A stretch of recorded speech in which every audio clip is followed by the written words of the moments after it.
Hey guys, and welcome back to another episode of the We Believe Do You Paranormal Podcast. I'm Eric, And I'm Michelle.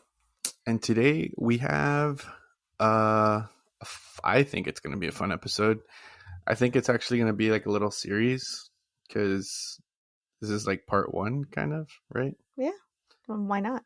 It's a deep dive, so we're gonna kind of deep dive into the Conjuring, but not really. I guess it's based off of the Conjuring because I mean, I just recently saw all three of them, and first two definitely freaked me out. Third one, not so much. It was still I liked it, but it definitely wasn't as scary as the first two. Did you finally see it? No. Uh, I was going to say maybe you just got desensitized by the maybe first two, because that the third one you're like, eh. well, I did see Annabelle Creation also recently, and that one, while it wasn't as scary, I feel like as the first two, Mm-hmm. um, it was scarier than the third one. Mm-hmm. And then the Nun was also pretty freaky, in my opinion. Like Yeah. it was probably up there with the first two.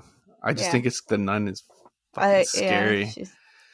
I feel like that one I got a little desensitized because it kept showing her face everywhere. And once mhm. I like can clearly see the monster's face and I'm staring at it for so long, it like no longer has that like shock factor of like, oh, it's creepy. And I'm just like, nah. Yeah. Well, I don't know, because even when she came out in that picture in Annabelle Creation, just the way she came Oh, out yeah. like in the picture like that, oh my god, dude, that was like and then what I think I was watching, I don't know if it was Annabelle Creation or if it was the Nun, but I literally was about to get up and turn off because I was watching it, I was watching it at work. And I was going to turn off my patient's light because he was asleep already. And as soon as I stood up to go turn off the light, uh, the It dog, turned off for you. no, Oh, well, that would have been freaky.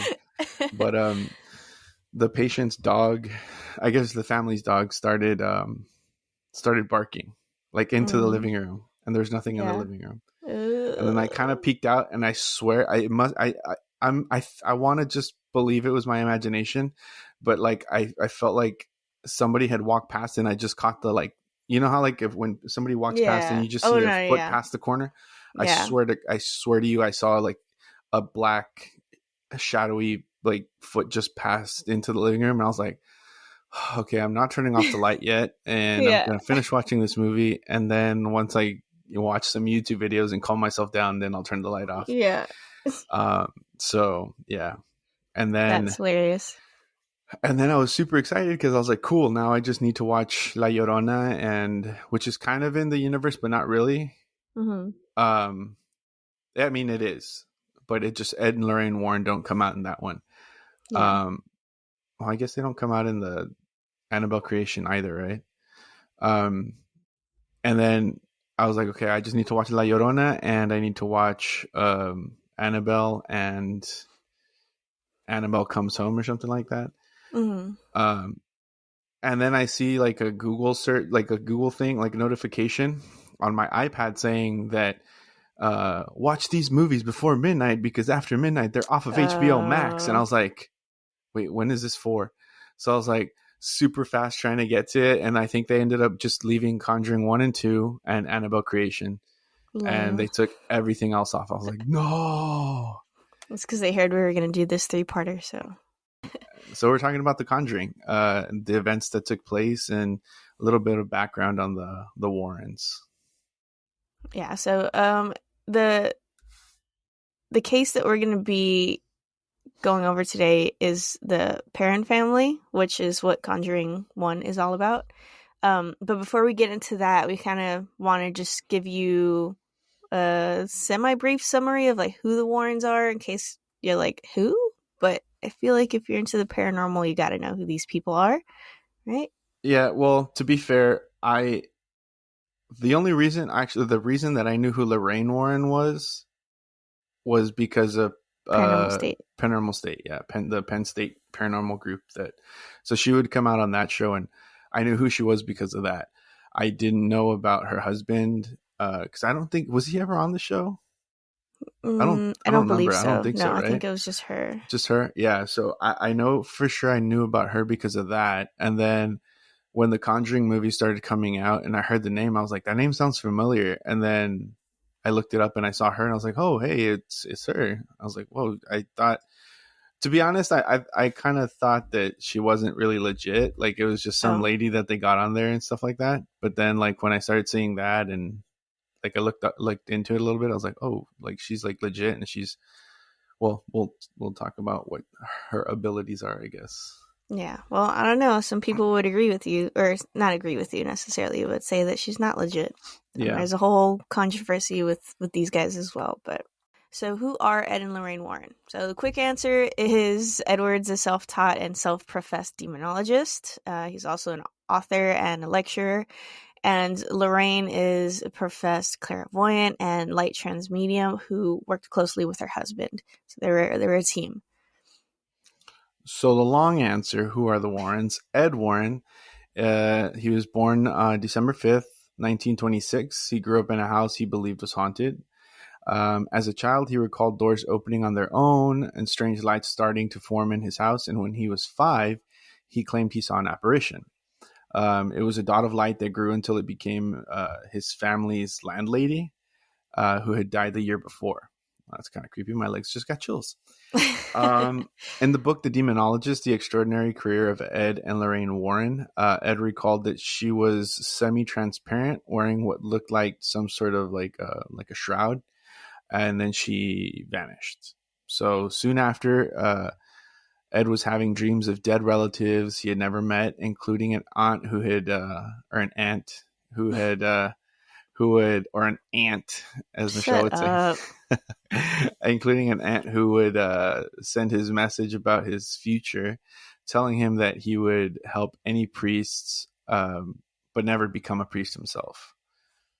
Which is Yeah, true. I. So I mean, could you also say that he was like a clairvoyant, or like had some sort of psychic Yeah, I would abilities? Because think so. I mean, if he's seeing family members and they're giving Apparitions. him future like stuff that's going to happen in the future, I think it's pretty safe to say that he had some sort of abilities, right? I would think so, yeah. So regarding Ed Warren, I mean, I don't know if it's just because of the portrayal of Patrick, what's his name, I forgot the The actor's name. actor that plays him. Yeah, I really like him as an actor, so I Yeah. don't know if it's just his portrayal of Ed that kind of like makes me like Ed Warren. Oh, yeah. Um, oh, and it's Ed Warren Mini.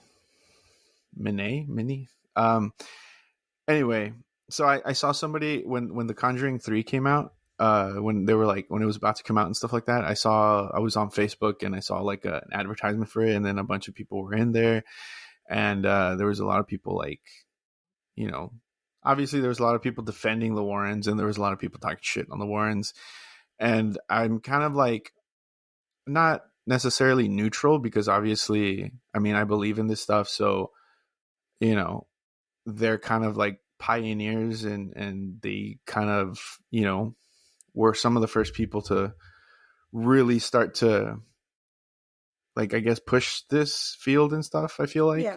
Mm-hmm. So like, I mean, I'm always going to be grateful for those type of people, because if it wasn't for like them pushing this kind of stuff and trying to open people's eyes to this, I think we wouldn't be where we're at today.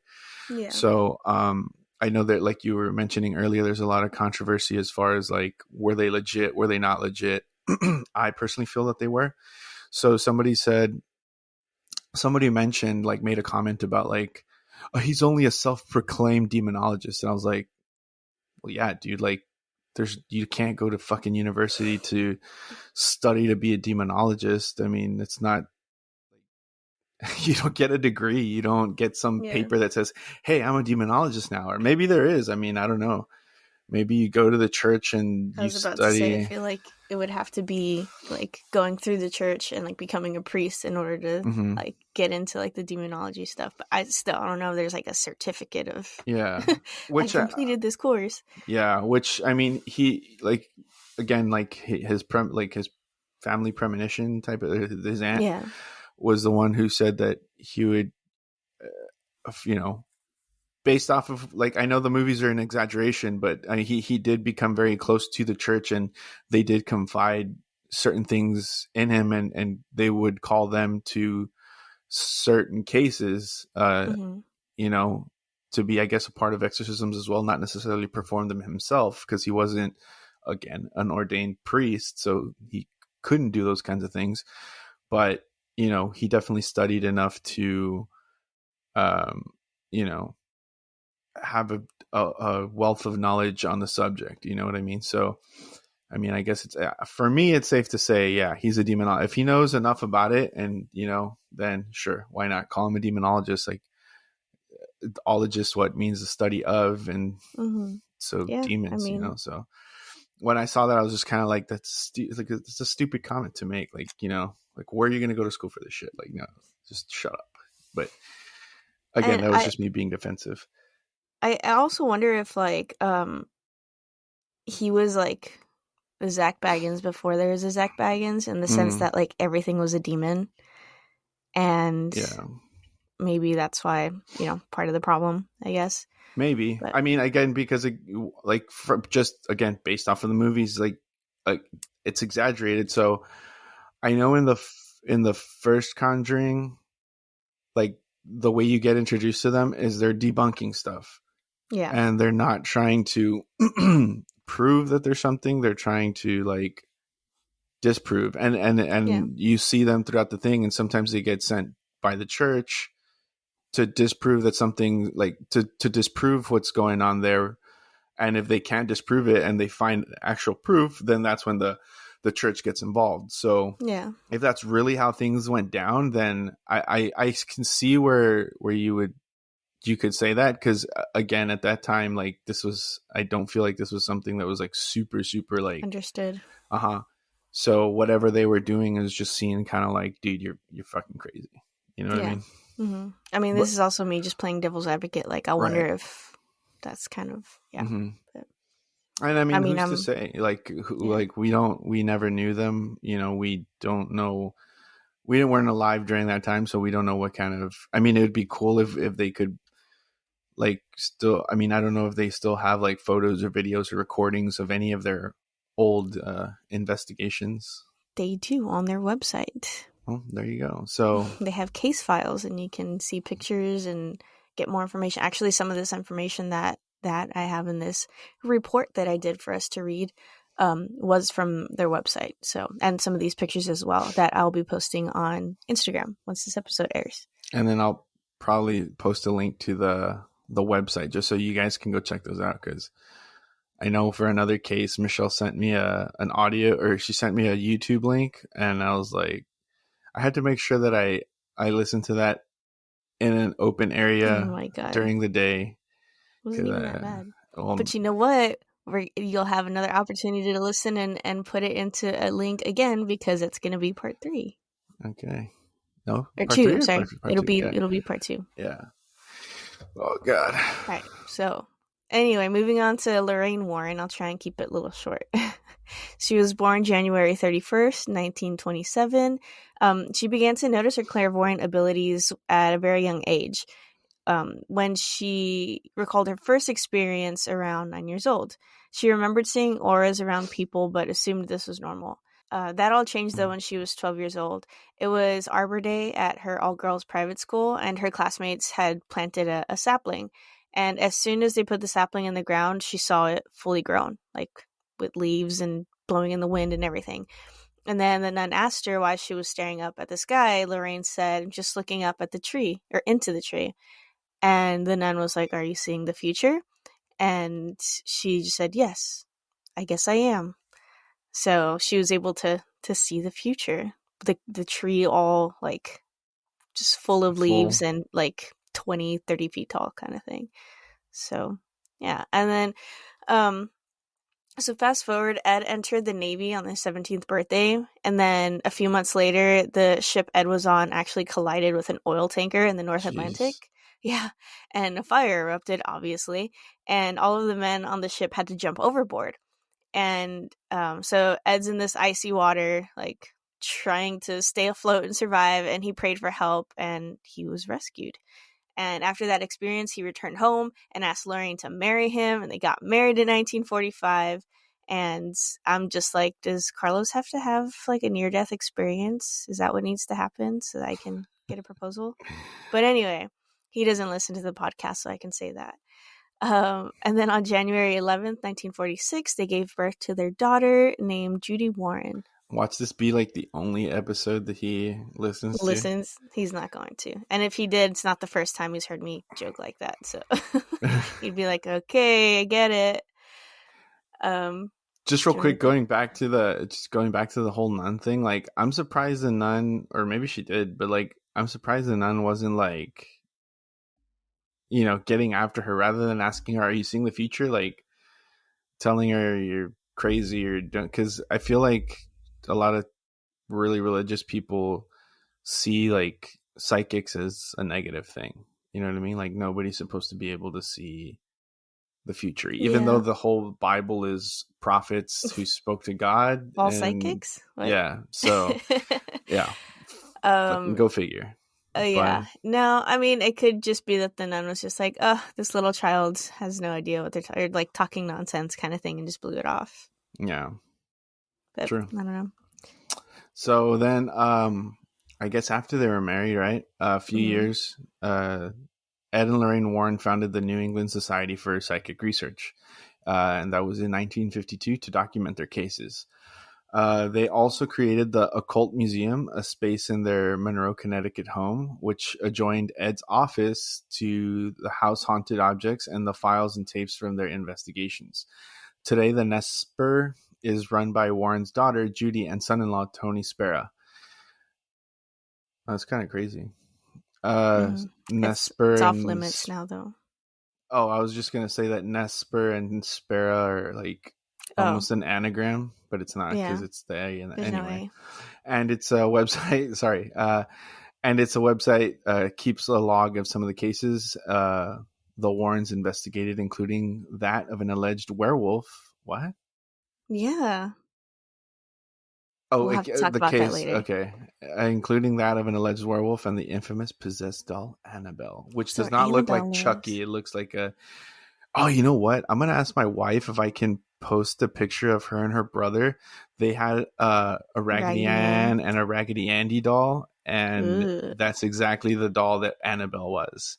Yeah, that's creepy. And like I just see it and it creeps me out. But yeah, that sucks. Like, well, no, that doesn't suck. I don't think I would ever go. I would. Yeah, I know you would. I don't know. I just feel like if I don't know, I'd be afraid of something attaching. You know what I mean? Well, I don't know. I mean, that's how I felt about like the Zach Baggins Museum, but I just said a whole lot of prayers, and I also probably wouldn't go to that either. Oh, come on. Would you really not go? Like, if we all went to Vegas, which we need to plan a trip, but if we all went to Vegas, you seriously would not go to the Haunted Museum? My wife probably wouldn't want to go.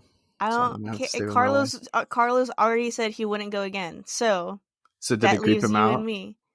No, he's just like, this isn't. I did it because I love you, but this isn't for me. Like because I was like, I want to do it again now that I know what to expect. And he's like, I'll go to the Mob Museum. I was like, whatever. The what?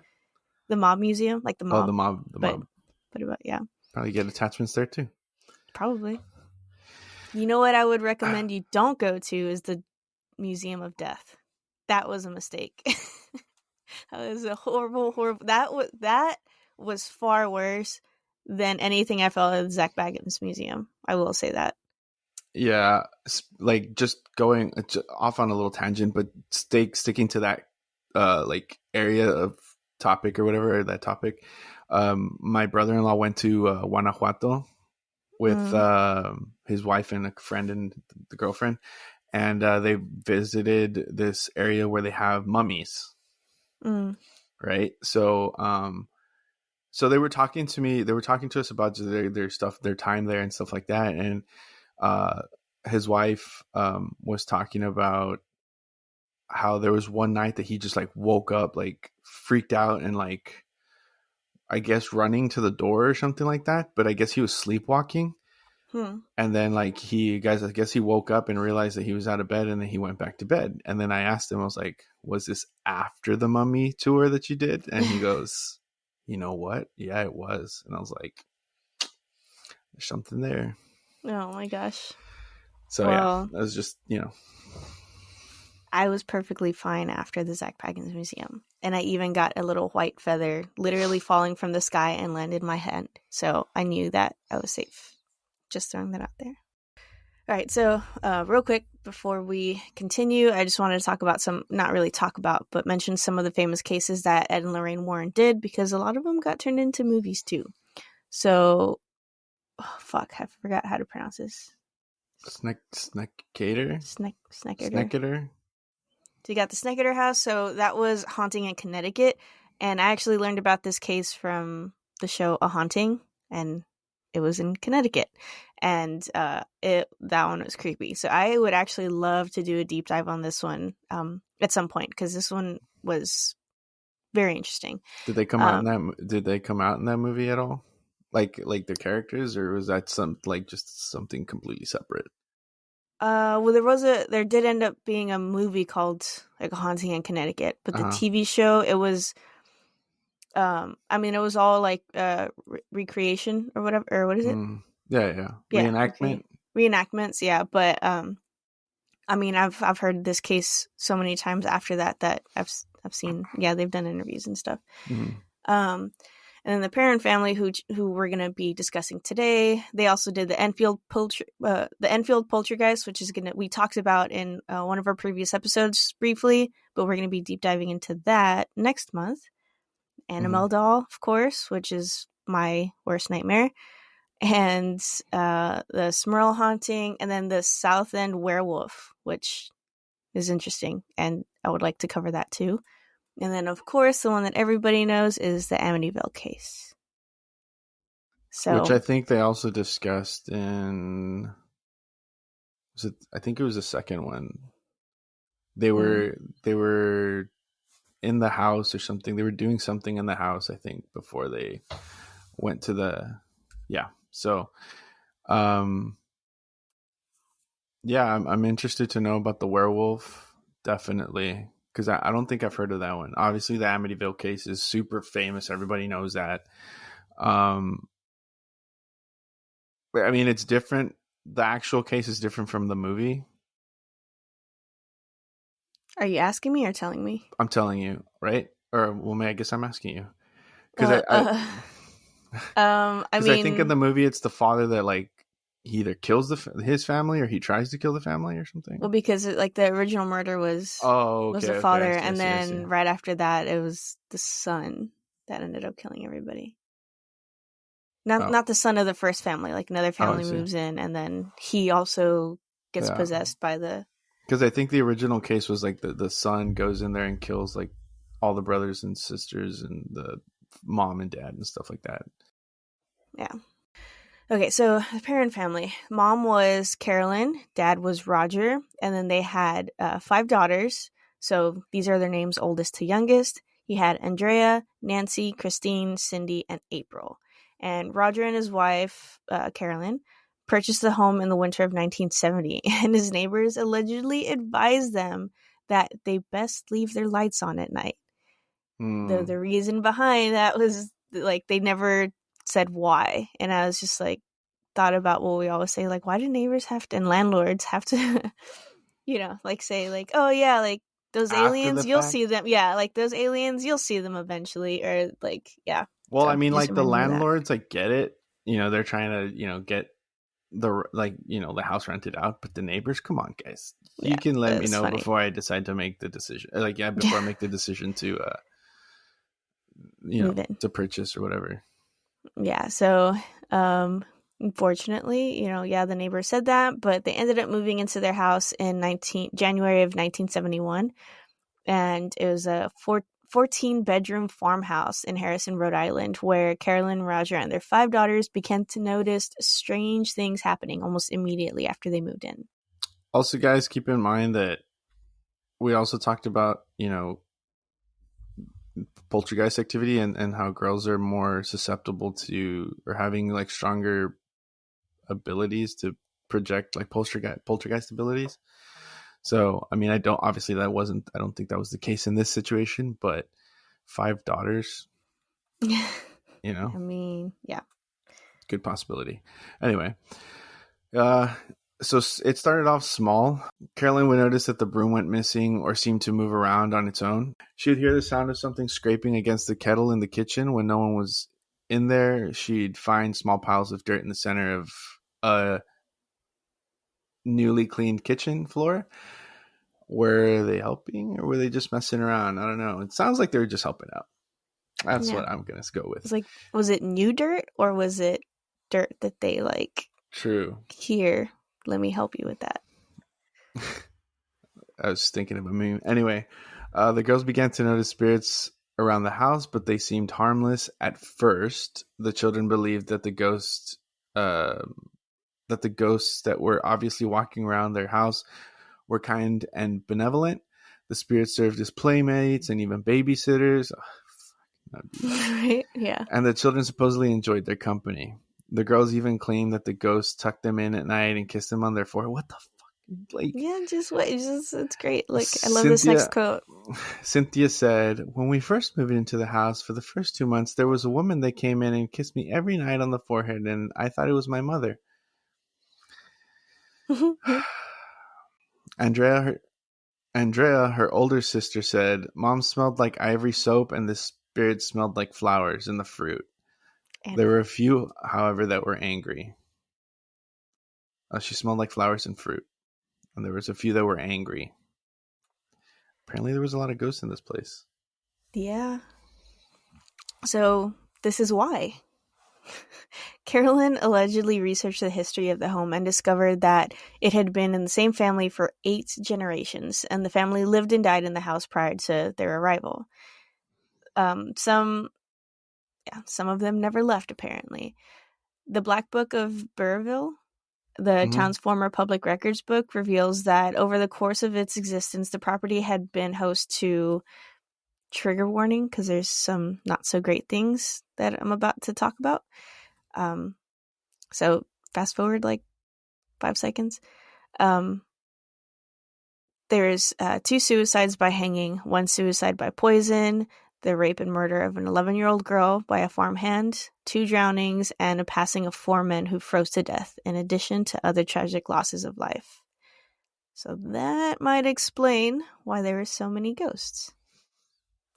Well, like, my question is, like, why did it start off great, unless it's going to get explained right now, but why did it start off great and what caused it to go bad? Like people dying? No, like, the ghosts, why was it so good at the beginning, like getting tucked in and all that stuff, and then why did it go so sideways at the end? I mean, I don't know. It could be like what you said about all the 5 girls in the house and everyone getting older and kind of, I don't know. Maybe there's some turmoil. Yeah. I know in a little bit we're going to talk about why they didn't move out of the house, but yeah, because I was going to say I know I looked it up while I was watching the movie, and I know that they stayed in there for a lot longer than they did in the movie. Like in the movie, they were not there for that long. Yeah. When stuff like went bad, I don't even think there was anything good that happened really. I don't think they talked about that at all. Yeah, no. I just started they started having experiences, and then like shit got crazy real fast. Yeah. So, do you want me to read the ahead. part? Yeah. So in the movie, Carolyn contacts Ed and Lorraine Warren to see if anything could be done about the hauntings occurring at their house. The woman was desperate to relieve the family of the horror that was unfolding. However, in real life, it was a family friend, not Carolyn, that brought them into the story. They were in nearby Connecticut, where they were working on the other cases of paranormal activity. Andrea said, "We never actually contacted the Warrens. Our friend Barbara went to see them in Putnam because they did things all around the area. They were informed about us. They were informed about us. The Warrens immediately decided that they were going to investigate. So yeah, like she said, like in the movie, Carolyn goes because I guess she hears that the Warrens are doing something at the university, and they're talking about an exorcism that they were part of with Maurice, which is the guy from The Nun, and um, spoiler alert. Um, Mhm.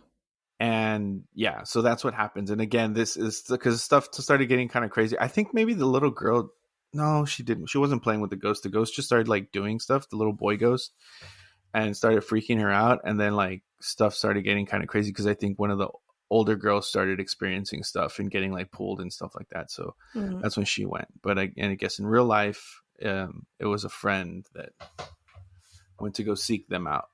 Yeah. In the movie, the most haunting spirit that they suspected was Bathsheba Sherman, which that name alone, like Bathsheba, like I feel like if that's not a witch's name, I Yeah, don't know what I is. actually, I'll try and look it up right now, but I think it's actually like a god or something from I mean, it some. sounds like a god or goddess, Yeah, a god is from some. Egyptian. Is it Egyptian? I don't know. Well, now you got to Google it now because I'm Yeah. curious. Okay, so along with Eve, Bathsheba was the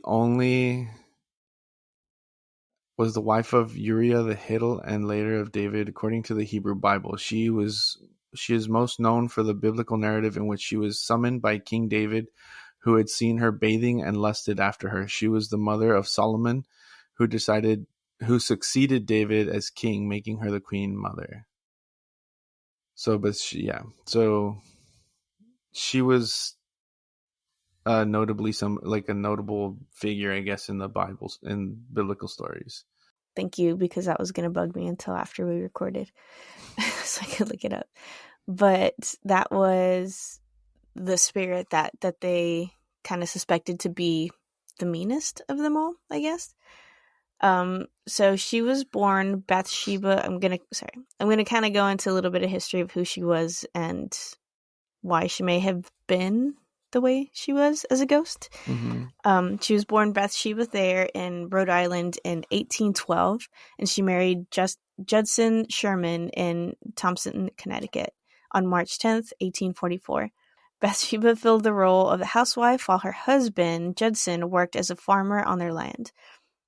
Fairly well off, Bathsheba and Judson had a son, Herbert L. Sherman, born when Bathsheba was approximately 37 years of age in March of 1849, which is kind of like impressive, Yeah, right? I mean, even for now, that's considered. I want to say Old. a geriatric pregnancy. Um, just because after a certain age, it becomes more dangerous and stuff like that for Yeah. women. It is possible that they had 3 other children as well, all of whom did not survive past the age of 7, though no census records could be found to confirm these reports. The family also usually took in a boarder, most likely to help them on the farm. She was rumored to have been a Satanist, and there was evidence that she had been involved in the death of a neighbor's child. When the baby was examined, it was determined that the mortal wound was caused by a large sewing needle that had been impaled at the base of the child's skull. Though the townspeople believed that Bathsheba sacrificed the infant as an offering to the devil, due to insufficient evidence, a court found that she was innocent of any wrongdoing. Despite her name being cleared legally, the public was not convinced. Of And course, yeah, pitchfooks yeah, and and torches ensued. that comes out in the Um, movie, right? I don't I think fe- so. Really, because I feel like I knew about that before No, I like because what did this. happens in the movie is she kills her baby.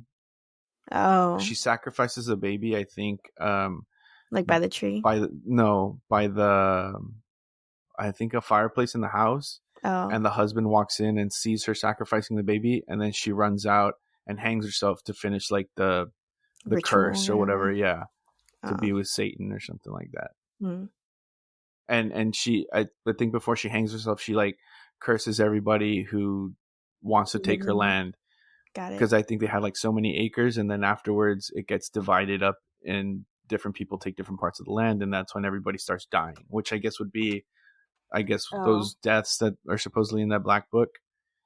Um, so yeah, like I know there was a kid that drowned, and yeah, a bunch of stuff happened afterwards in the okay. movie. This is in the Yeah, movie. well, kind of in real life too. Yeah, Hold on. So I turned on the light because I'm scared.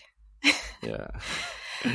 um, Real quick, I also want everybody, if you do get a chance, go Google Bathsheba and Wikipedia. Look at the Wikipedia page because she also comes out in like in Islam and the like the Jewish. Basically, the Bible's like the Quran, the Torah, I think it is, right? The yep, Hebrew yeah. Bible Hmm. and the Christian Bible they're all the same thing, man. Like Basically. it's literally the same book. Um, but yeah, go ahead and take a look and see how because she does come out in all three religions. Just the name is a little bit different in each one, but you get a kind of an idea of what she was in the Bible. And Bathsheba, the actual Bathsheba, not Bathsheba Sherman. Yeah, yeah, yeah. I mean, Yes. you can look her up too. She had an interesting history. Yeah, to say the least. So, according to Andrea, the family experienced other spirits as well that smelled like rotting flesh and would cause beds to rise off the floor. She claimed her father would enter in the basement and feel a cold, stinky presence behind him. Yeah, I read this too. They often stayed away from the dirt floor cellar, but the heating equipment would often fail mysteriously, causing Roger to venture down there. So, this also There's happened those in the cellars movie. again, or Yeah, basements. yeah, yeah, definitely.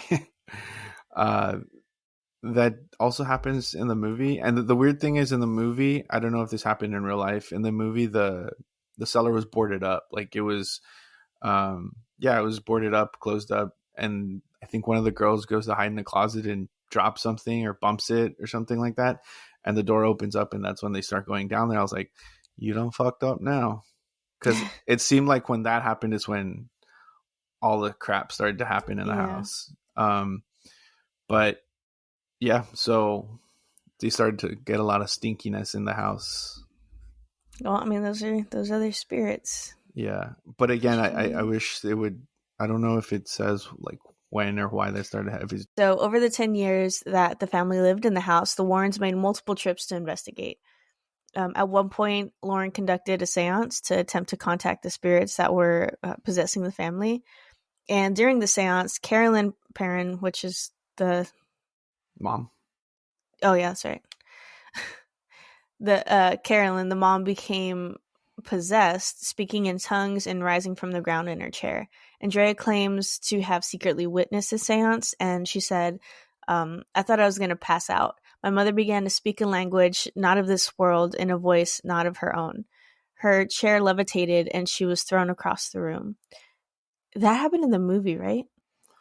Or something similar? So yeah, something similar. They I don't. did. They did have. I think they did have a séance, Yeah, but not. I don't think anything happened that they noticed at the at time. first, yeah. Yeah, I think it was later on that they heard the recordings, but then the whole chair levitating was at the end Mm, when the mom had already become possessed by Bathsheba or something. okay, yeah. Guys, and also, I guess we should have put this at the beginning. Spoiler alert, we're going to talk about the movie and you're going to figure it out. So if you haven't watched the movie, we're sorry we ruined it, but you really shouldn't be listening to this right now if you haven't watched the movie. Well, I mean, yeah, we're literally deep diving what the entire plot of this movie is. So Yeah. it's yeah, but I mean, it's not like there's a whole bunch of details in there that we've missed. But if you just want, a spooky movie to watch, even with all this information, like it's It's still still a decent movie. yeah, for I sure. liked it. Again. Also, Yeah. Lorraine Warren. I think you said Lauren. When? When you said you said Lauren conducted a seance, or maybe I Oh, misheard you. maybe. Yeah. I don't know. Anyway, Um, After the seance, though, Roger kicked the Warrens out, worried about his wife's mental stability. According to Andrea, the family continued to live in the house due to financial instability until they were able to move in 1980, at which point the spirits were silenced and the hauntings ceased. Or did they? okay. But, no. But, I mean, this is kind of a little bit of hits on the controversy that kind of surrounds the Warrens is that sometimes people felt like they came in and they just made things worse. Hmm. Like there is maybe not really anything there, and then them doing these seances and conducting all these experiments and whatnot, that they just brought in things that weren't even there to begin with, um, and then just added fuel to the fire. Yeah. So I know that that was kind of a big thing, and it seems like that might have kind of been a similar case here Yeah. with the seance. Well, yes, maybe, but it could also again explain what I said earlier about the poltergeist activity. You know, it could have been the girls who could have been causing some of this because I mean, if they left and it stopped, maybe it was something with one of them. And then if they were having financial issues, I'm sure that put a strain on the Yeah. parents' relationship, and that transferred down to the girls, and then you know it's kind of a good what's it called, just a bunch of things happening that could man, what's the word, I don't know what the word, I can't think of the word right now, but something that could cause the some sort of poltergeist activity, you know what I mean? Yeah. And I just want to say, like, I'm trying to think back if we've ever said it on the podcast. I don't think we have, but if we have, no, I'm pretty sure we have during like high strangeness episodes. But like when scary stuff starts to happen, and if we've ever been like, move out, why are you still there? We're fully aware that sometimes there's financial issues that like keep people in these shitty situations. So Yeah. obviously this was one of those instances, and like Eric said, in the movie they move out super quick, but in this case they had to live there for like another 10 years, which I can't Yeah. even imagine. But I mean, if everything stopped or the spirits were silent, then Mm-hmm. yeah. Yeah, even in the movie, I believe they were having some sort of. It wasn't like a big plot point, but um, I think they had just moved out there, and the dad was trying to find like trucking jobs, but they weren't like wanting to pay him because he was. I think it was just a shortage of jobs, and they were telling him, "Okay, you want to work, but this is the price." And he's like, "That's half of what I make." So, in the movie, there were those issues as well. But again, they seem to, once everything came to head, and like they exercised, Bathsheba out of Carolyn. Um, they they seem to move out afterwards. That's what I understood from the movie. But Yeah. again, that's not what happened in real life. They actually stayed there for a good long while. And then I think Yeah. the people who bought the houses afterwards, I don't know if it was because of the movie, like people started going to like to visit their house, and they actually had to call the cops a few times Yeah, because if I I don't think they have even it. found some like Satanist stuff around the property as well. So daughter Andrea Perron. I thought it was Perron the whole time. Oh, maybe I could have. I really, really, really hope I wasn't mispronouncing that last name this entire episode, because that's going to be very embarrassing. Author of House of Darkness, House of Light, addressed the question in an interview. Everyone who has lived in the house that we know of has experienced this. Some have left screaming and running for their lives. The man who moved in to begin the restoration on the house when we sold it left screaming without his car. Oh my God. I mean, not gonna lie, that It would probably be you. yeah, especially if I'm there by myself. Yeah. Without his tools, I more than likely would not have gotten naked. Without his clothing, he never went back to the house, and consequently, the people who owned it, the adjacent landowners, never moved in, and it sat vacant for years. The current owner, Norma Sutcliffe, stated that she and her husband, Jerry, Jerry have had far less intense experiences in the farmhouse, including the door banging in the front hall, sounds of people talking in another room, the sounds of footsteps accompanied by a door opening in another room, and her husband's chair vibrating in the study. Okay, look, that's not less intense. Like, I mean, that's just as, I mean, okay, I guess maybe they charged in levitate, but that's still some, I mean, still pretty creepy. Yeah. yeah, chair vibrating, that's close enough, you know? it's like a step away from lifting off the ground, Yeah. so I don't I think that proves it more than disproves it. Anyway, the only things that were ever visible to them were a blue light that Norma saw shooting across the bedroom, and her husband once thought he saw a fog in the home. Norma stressed that she was always looking at things from a scientific standpoint, and that she has never jumped to conclusions over any of these minor experiences. That again, these are not minor experiences. The vibrating chair, how can I can't think of how you could explain that away. Well, it's like, well, oh no, you heard, no, yeah, the sofa vibrated and you heard the growl Yeah, when you're on exactly. the couch. Yeah. Yeah. Well, but that's what I'm saying is like, how do you explain that? Like the Yeah. only thing that I can explain, like the only way that I can explain that away is that I was having a seizure. I don't know. Like I really can't explain why I would feel like my whole body and the sofa vibrating. You Yeah. know what I mean? The doors slamming. Okay, maybe if you left it open, a door open, and there was, I highly doubt there's central heating and cooling. So, I mean, if you have windows open and stuff like that, draft comes in, slams the door, whatever. Okay, that I get. The blue light, I don't know. Yeah, I guess you could explain that away too. The fog, again, if it's cool and the house is still kind of warm and it's the condensation, change in temperature, maybe the fog, you can explain It's a that. lot. Yeah. But yeah. And they did live by a river, I believe, right? Well, at least in the movie, that was the case. I don't know.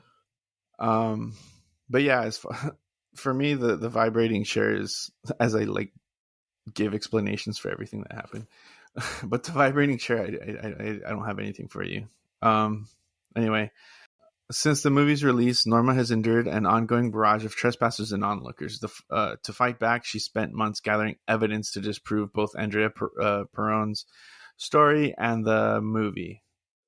Watch video is a link to like. Yeah, we'll definitely link that video in our social media and on our YouTube in the comment, and not in the comment section, but in the section on down below. We'll definitely link that video so y'all can check that out.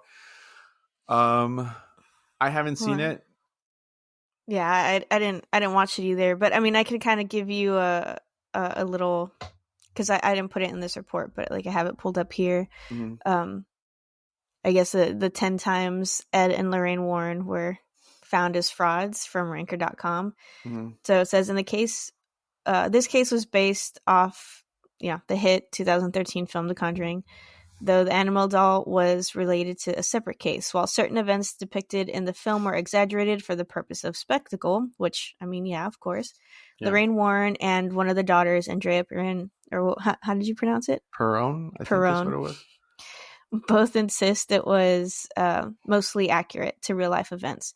Problem is, outside sources insist otherwise, and they have a fair amount of evidence to back up their claims. Primarily, the current owner, who we were just talking about, Norma Sutcliffe, researched the history of her home and discovered many factual errors presented as truth by the family. The Warrens and subsequently the filmmakers behind The Conjuring. She also sued Warner Brothers due to the influx of trespassers following the film's release.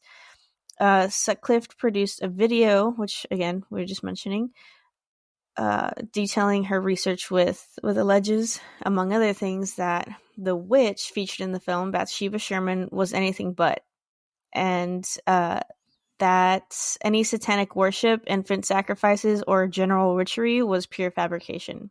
Sutcliffe's evidence is further detailed by Andy Smith in an article for the Providence Journal and is corroborated by Jamie Rubio on the investigation blog Dreaming Casually, which, like the Lutzes, or much like the Lutzes from the Amityville case, Oh, okay. the Perron family, alongside the Warrens, of course, always maintained the veracity of their claims, and perhaps they truly encountered something unexplainable that terrified them. It should be clear, however, that at least some of the backstory surrounding their haunting is made up, which, I mean, yeah, you got to do that for a movie sometimes. Nobody's claimed that it's all facts, but I don't know. And like it's hard for me cuz like part of me is like, well, yeah, I mean, if the person or the people who investigated and dealt with it are saying no, this is what happened, who are you to say that it didn't if you weren't even in, that if you weren't Yeah, even in that situation.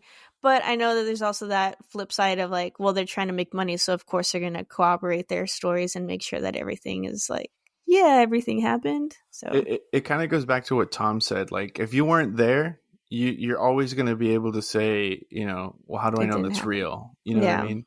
Because you weren't there to experience it. Even with Mm-hmm. EVPs, like I have audio evidence, but you weren't there when I recorded it, so you can say, well, how do I know it's not somebody else talking or this and that? Like so that's why it's hard. It's hard to say.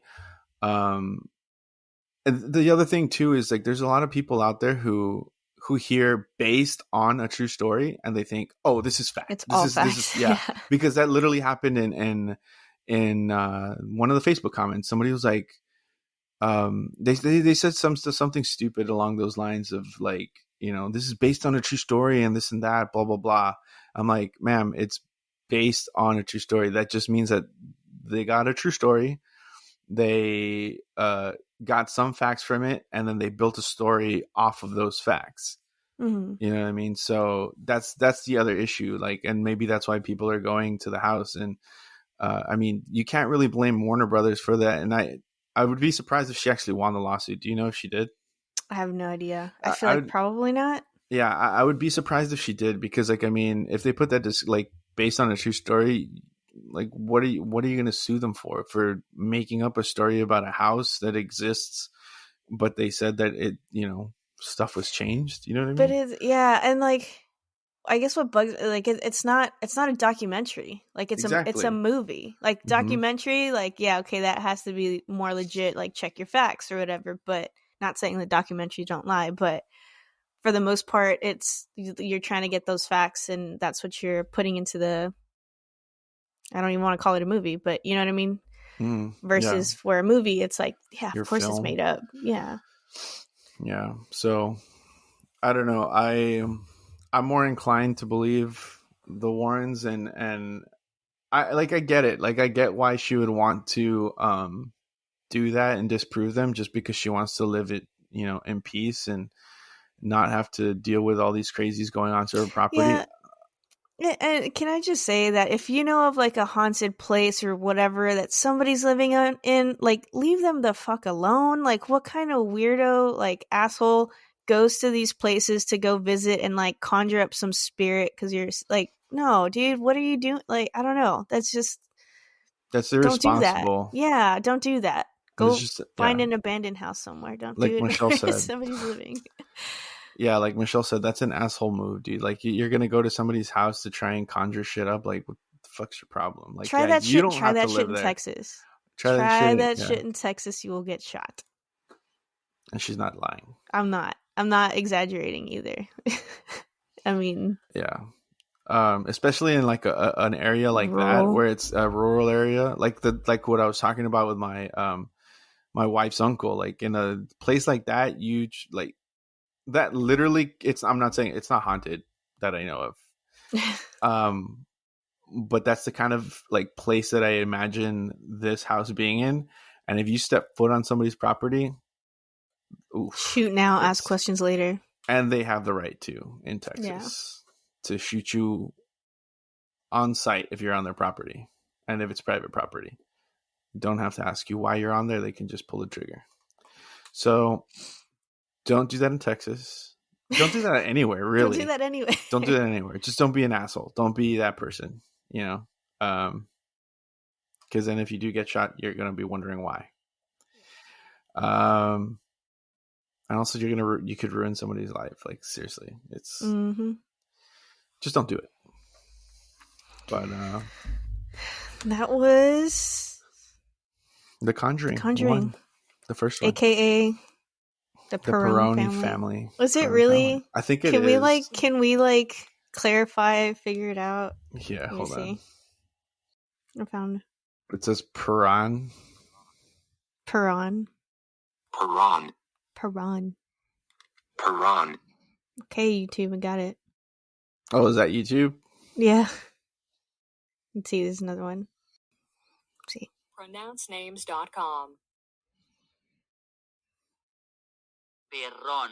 Oh, what? That's in Spanish. Perron. It's submitted from Italy, origin Italian. Oh yeah, it's Italian. It's an Italian last name.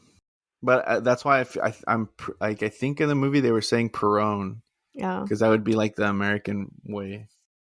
Haunting of the Perron family. Anyway, cool. So I mispronounced their last name for more than half the episode. It's great. It's fine. Not embarrassed. Yeah. And I thought I was saying it wrong the entire time. Yeah. Just trust that I'm probably saying it wrong because I'm not good with. I wish I could use the excuse of English isn't my first language, but it is, and well, I mean, technically it's not English, so well, whatever. I probably would have said Perron, but that would have been closer to the I know actual name. I should have just said that. I almost said Perron at the beginning. Yeah, but then I remembered that's not Perron. how I remembered them saying it. Because they definitely did not say it in Italian. I don't know why you waited to like close to the end of the episode to like tell me that. So you're an asshole, but I love you anyway. I did not correct you at all. I just said the name. Yes, you did. No, I told you about Lorraine that you said Lauren or something. I'm pretty sure I didn't correct you. I said the name and you said, is that how you say that? Okay, well, whatever. Either way, yes, you should have corrected me. I'm sorry. Yes. Well, again, like when you were saying it, I was like, well, maybe I'm wrong. And I don't think I had to say the name until that section that I read it. So. You know what I'm hearing? Excuses. That's all I'm hearing right now. I mean. All right. Forgive me. Father for last name. Yeah. I was going to say last name gods for mispronouncing this last name. So why did y'all have to immigrate? Right. Oh my God. Don't even. Jesus. I'm joking, obviously. Yeah. Coming from a family full of immigrants, we are joking. So I'm gonna be uploading some pictures. One is of the oldest known photo of the house, and it was taken like many years before the family moved in. And then I'll upload a picture of like the mom and all the sisters. And we even have Bathsheba's tombstone because she was an actual person. So super interesting. She was 73 when she died? I guess. Yeah, so that was definitely different in that movie. Yeah, she was young. Yeah, they said that I don't think we read it, but I read it in one of the articles that it was she died of a stroke. Not hanging. But apparently there were hangings at the house and the property in real life. Yeah. Just not her hanging herself. So yeah, I mean, again, the movie takes, I don't know. However you feel about the movie, I don't typically watch horror, like those kinds of movies just because they make me feel some type of way. But I definitely wanted to watch these, and they were definitely creepy. Yeah. And I just wanted to cite some of the websites that I used to get this information. One of them was History versus Hollywood. Another one was historycollection.com. And then it was the Warrens website. Nesper, TonySperra.com? No, that's the... no, that is the name, but I think that that's what it is. Like, I don't know if they lost the, like the... Yeah, it is. It is Nesper. Yeah, so, and then their website, it's Nesper website, the New England Society for Psychic Research, but it's actually TonySperra.com. So if you go to TonySperra.com, then that's the Nesper website, and you can click case files, and you can even look at the video archives. Actually, you can't. Wait, is that it? Yeah, you can look at the video archives. Oh my God. Now I'm going to want to look at this stuff too. Oh my God. What? Even this is just creepy. So Warren Case Files Amityville Part 2, the picture that they have for the what do you call it? The still, like the cover photo, the thumbnail. Like look at, I don't know if you can see. Look at the guy in the background next It's to. barely coming up, and you're freaking me out. Look at it. Can you see it?